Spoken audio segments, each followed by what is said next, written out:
A lot of people predicted, Chris, that you could be the next American Idol. Chris, you are going home tonight. The journey ends. I'm going home to the place where I belong.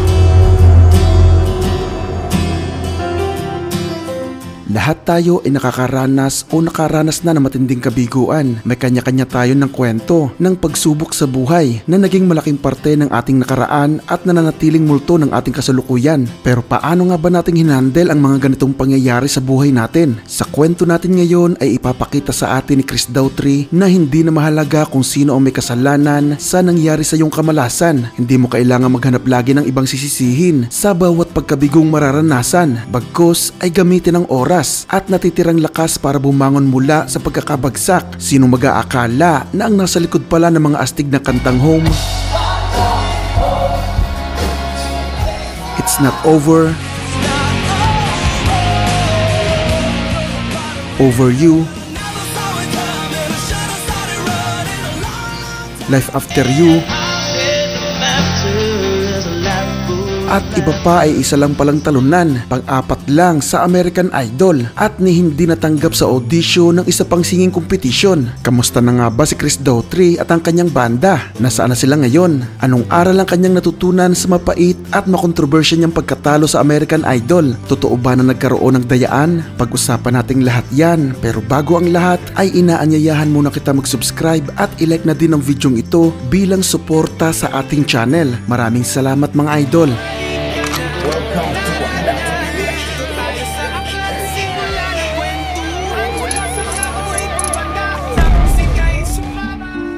Ipinanganak si Christopher Adam Daughtry sa North Carolina noong December 26, 1979. Sa kabila ng kapansin-pansin na napakagandang boses nito sa murang edad, ay nagseryoso nga siya sa musika noong 16 na taong gulang na ito. Doon lang siya nagsimulang mag-aral tumugtog ng gitara. Kumuha siya ng guitar lesson kay Mark Ebert at blues rock guitarist na si Matt Jagger. Nag-aaral siya noon sa Fulvana Country High School kung saan iagad siya naging bahagi ng banda na tinatawag na Cadence bilang bokalista at rhythm guitarist. Sa kabay nga at pag-opening sa banda ng kanyang maestrong si Matt Jagger at ganun din sa bandang tinatawag na My Dog Lucy ay agad ngang nakapag-produce ng sariling album ang naturang banda, ang All Eyes on You noong 1999. Sa mga hindi nakakaalam ay doon nga niya nakilala sa My Dog Lucy ang kanyang future bandmate na si Brian Craddock. He ended up playing in a band locally, and I was already in a local band in Virginia, and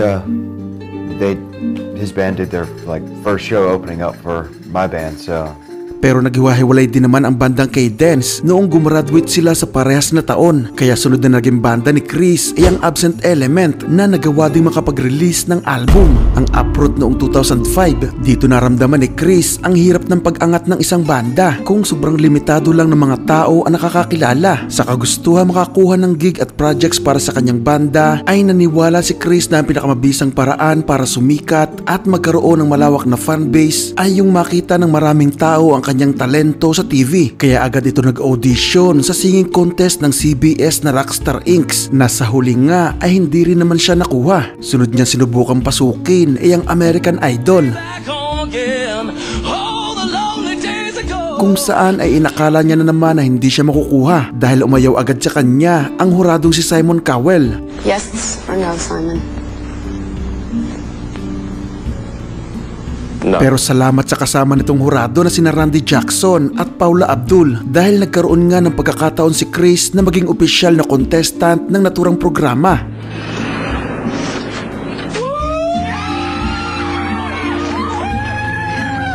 Nagsimula ang hinihintay na kompetisyon at matapos nga ang ilang pagtatanghal ay pumasok nga agad si Chris sa top 24 at noong March 1, 2006 dahil sa kanyang napakagandang performance ng kantang Hemorrhage in My Hands ng bandang Fuel ay nagka-interes at nag-offer nga sa kanya ang naturang banda para maging bago nilang bokalista na magalang naman tinanggihan agad ni Chris. Pero kabaligtaran naman ang nangyari sa sumunod niyang performance noong March 21, 2006 dahil marami ang nagtaas ng kilay sa pagkanta niya ng I Walk the Line ni Johnny Cash na version ng bandang live ang kanyang ginamit. Ganun pa man ay hindi naman ito nakaapekto sa pag-akyat ng rank ni Chris sa naturang kompetisyon dahil noong May 10, 2006 ay napasama na ito sa top 4 at naging paborito ng marami para mag-uwi ng kampyonato. Pero dito na mangyayari ang isa sa pinaka-disappointing at makontrobersyal na pag-exit ng isang contestant ng American Idol. Chris, you are going home tonight. The journey ends. A lot of people in shock. Are you? I'm a little bit shocked. You surprised?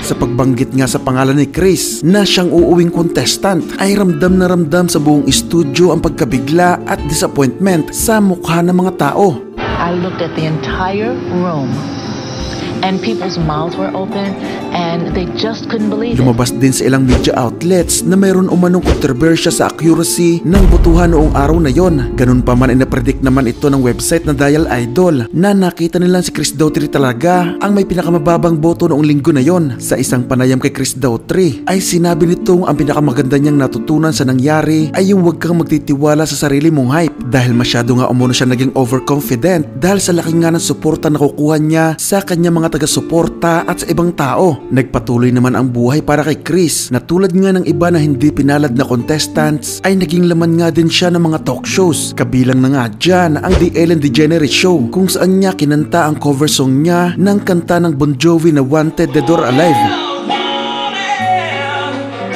Na dahil nga sobrang dami ng tao na nagkagusto ng kanyang version na ito, pumasok nga ito kalaunan sa Billboard Hot 100 noong June 10, 2006 at itinuring pa na Hotshot Debut of the Week. Muli ay inimbitahan na naman siya ng bandang Fuel na mag-audition sa kanila, pero kahit na nga nawala na rin ang sariling banda ni Chris nung panahon na yon, buo na rin talaga ang loob ni Chris na magsimula ng karera kasama ang kanyang bubuuing bagong banda na sa pamamagitan nga ng audition ay nakuha nila ang gitarista si Jeremy Brady, ang lead guitarist na si Josh Steele, bassist na si Josh Paul at ang drummer na si Joey Barnes. Nabubuo ng banda na tatawagin nga nilang Daughtry na pagkaisahan nga nilang gamitin ang apelyido ni Chris dahil ito na ang kilala ng maraming tao na noong nagsisimula na ang mga ito bigla namang nagpaalam sa banda si Jeremy sa hindi malamang dahilan. Kaya dito napapasok si Brian Craddock na makakasama nga ni Chris hanggang sa kasalukuyan. Pumirma siya na kontrata sa RCA Records at sa 19 Recordings kung saan nga nila na-release ang debut at self-titled album na Daughtry noong November 21, 2006 na naghaning nga kay Chris noong panahon na yon kina Kelly Clarkson at Scotty McCreery bilang mga contestants ng American Idol na nagawang magkaroon ng number 1 na album sa Billboard 200. Kabilang sa album na ito ang mga singles na It's Not Over,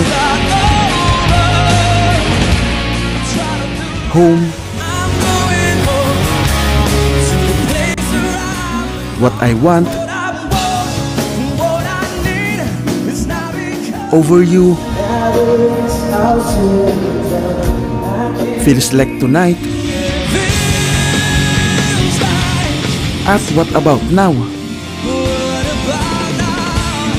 Na kung mapapansin nyo mga idol ay sobrang solid na mga kanta na yan noong mga panahon na yon. Katunayan ay yan ang naging fastest selling debut rock album sa kasaysayan ng SoundScan at itinuring na best selling album noong 2007 na bumenta nga ng 6 na milyong kopya sa US at na certified na 6 times platinum album. At ang malupit pa sa album na ito mga idol ay sobrang solido din ang line-up ng session musicians na nag-ambag ng pagbuo ng mga kanta dito. Kabilang dyan sina Slash, Phil X ng Bon Jovi, touring member ng My Chemical Romance na si Jamie Mohoberak, si Chris Cheney ng Janis Addiction, Just Freeze na naging miyembro ng Guns N' Roses at Foo Fighters, at iba pang malalaking pangalan. Kaya hindi na nakapagtataka kung bakit isa na ang Daughtry sa mga pinakatanyag na banda noong panahon na yon at musika nila ang naririnig sa iba't ibang sulok ng mundo. Kahit nga sa Pilipinas noong panahon na yon ay mayat maya mong maririnig sa mga radyo ang mga kantang Home, It's Not Over at Over You. Ituturing naman si Chris Daughtry na pinakaunang American Idol contestant na magkakaroon ng 2 number 1 album sa Billboard 200 dahil muling nag-debut sa number 1 ito ang follow-up album ng banda na Leave This Town noong July 14, 2009 na kabilang naman ang mga singles na Life After You,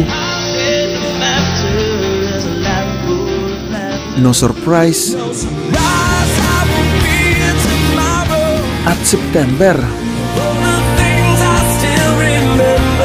na hindi naman naabot ang success ng sinundang album dahil bumenta lang ito ng mahigit sa 1 milyong kopya sa US at na-certified lang bilang platinum. Pero kung iisipin natin ang napakaraming banda at iba't ibang genre na nag-aagawan sa mainstream ng panahon na yon, ay masasabi nating napakalaking tagumpay na rin ng album na ito. Tumatak pa rin sa napakaraming bansa ang ilang kanta dito, kasama ang palad sa patuloy nga na pagbabago ng nauusong musika ay hindi na rin nga naibalik ng Daughtry ang nasimulan nilang kasikatan. Na-certified na lang bilang gold album ang pangatlo nilang release na Break Spell noong November 21, 2011 at bumenta na lang ng mahigit sa 270,000 copies ang pang-apat naman nilang album na Baptized noong November 19, 2013. Kaya nasundan na yun mga idol ng pag-focus muna ng banda sa ibang mga projects at mga pagtutur. Kung babalikan natin mga idol ang ibang mga banda, ay masasabi nating hindi naman nag-iisa ang Daughtry sa mga bumagsak ang katanyagan. Talagang nag-iba na lang talaga ang usong musika noong mga panahon na yon. Wala na nun ang My Chemical Romance. Bumagsak na rin ang benta ng mga banda na katulad ng Red Jumpsuit Apparatus, kahit nga Linkin Park at Evanescence ay bumagsak na rin ang popularidad. Kaya dahil nga sa nangyari ay nagkaroon na nga ng pagpapalit-palit ng miyembro ang Daughtry. Mayroong umaalis at mayroon din namang mga bagong dumadating. Ang nanatili lang sa tabi ni Chris Daughtry ay si Brian Craddock na i-release pa nila ang panglimang album na Cage to Rattle noong July 27, 2018 na naging pinakahuli na nilang album sa RCA Records. At sa kasagsagan nga ng pandemya ay binuo ng banda ang kanilang pang-anim at pinakahuling album na Dearly Beloved na na-release noong September 17, 2021. Sobrang aktibo pa rin ang banda hanggang sa kasalukuyan. Ngayong July ay magsisimula ang tours nila bilang suporta sa bandang Creed at sa October ay co-headlining naman sila sa tours nila ng bandang Seether na ang susuporta naman sa kanilang banda ay ang POD. Bukod nga sa musika ay nakilala din si Chris Daughtry mga